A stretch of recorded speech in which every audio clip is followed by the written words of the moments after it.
Hello everyone. We would like to welcome you all to our video presentation. In this video, we are going to talk on the topic bioethical issue in abortion. Let's begin the topic with the definition of abortion. What is abortion? Abortion have been defined by different authors in different ways. According to Marcel Gault and Robert 1994, abortion is defined as the intentional ending of pregnancy through the evacuation of the uterus before the fetus has reasonable chances of survival. According to the Serli and Pera 2000, abortion means interference with the pregnant uterus in order to expel the fetus with the aim of killing it or causing its death. Reason for abortion. Prior to the introduction of the Abortion and Sterilization Act, there was no properly defined law on abortion. The Abortion and Sterilization Act stipulated that abortion was to be performed in a state-controlled institution by two medical officers in specific circumstances only. Pregnancy threatening the woman's health, pregnancy posing a serious threat to the woman's mental health, physical or mental defect of the unborn child, pregnancy due to rape or incest.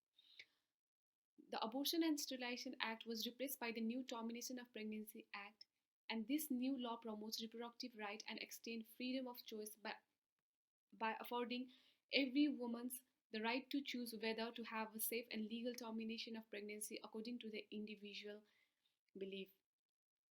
Literature finding. Judith Jarvis Thomson view. Judith Jarvis Thomson essay, A Defense of Abortion, is the best known and perhaps the most influential in contemporary philosophy.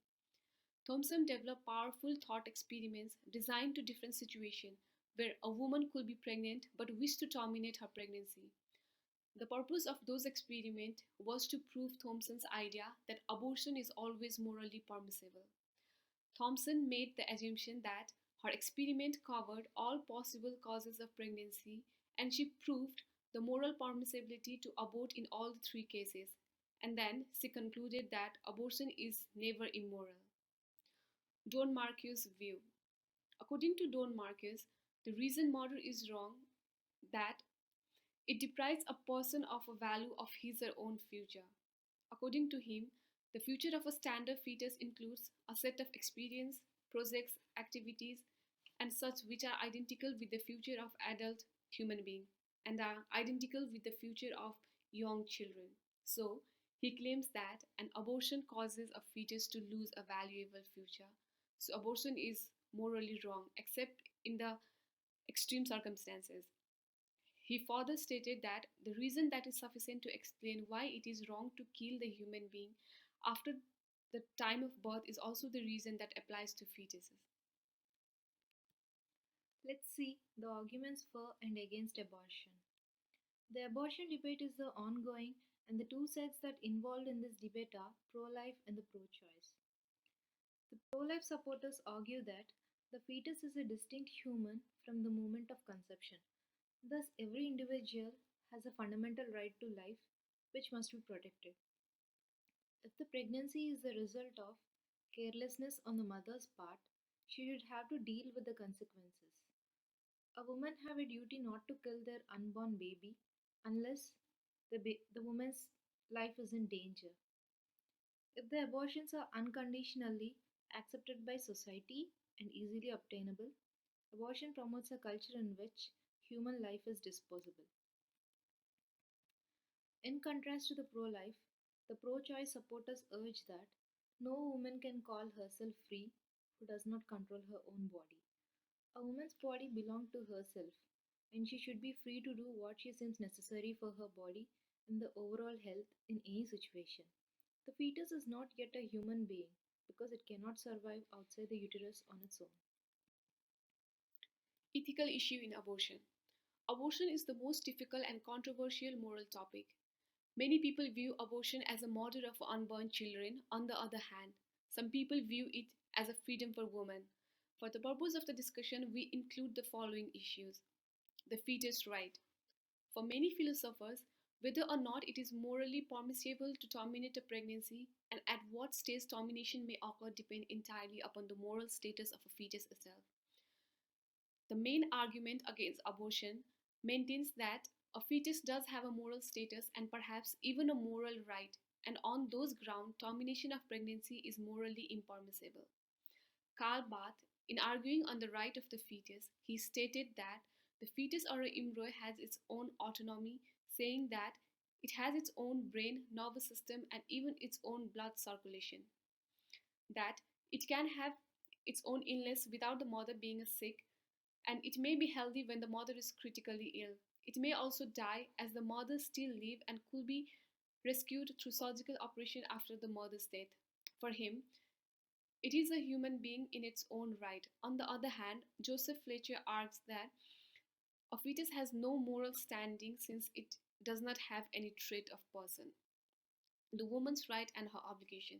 According to this view, the woman involved has interest, preference, and the right that must be given proper way in determining whether abortion is ethically justified. This argument claims that even if we are to grant that a fetus is equivalent to a fully fledged person, this will not mean that abortion is never morally justifiable. The society's right and its obligation. One of the factors for any society in balancing values is the question on where to draw the line in certain issues. When it is applied to abortion situation, that means under what condition, the importance of what variables will any society determine its abortion policy. If abortion develops a fairly restrictive policy, then the argument could be made that some women will be threatened by continuation of pregnancy, the child will place a great economic and the psychological burden on the family. The mode of existence and the career of some women will be seriously disrupted. On the other hand, if a legal policy of a particular society makes abortion available, will this lead that society to diminish its respect for life and possible to lessening citizens' collective instinct for protecting the helpless? Medical issues in abortion. Abortion often face a conflict between the principles of the beneficence and non-maleficence in relation to a patient and respect for that patient's personal autonomy.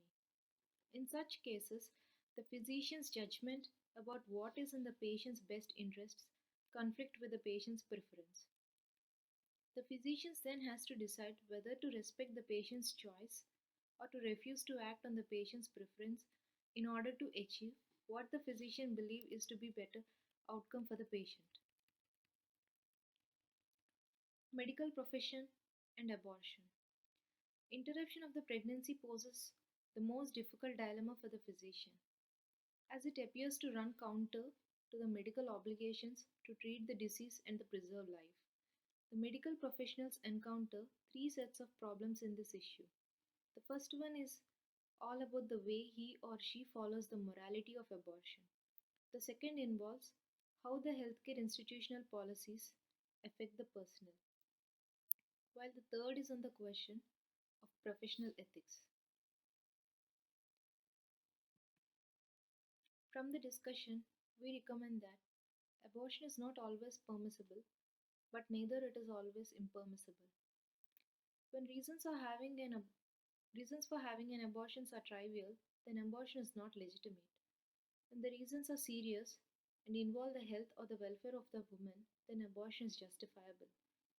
Reduction of the abortion numbers and the rates require more openness regarding sex and sexuality, including good education programs and greater access to more effective methods of contraception, including emergency or postcoital contraception.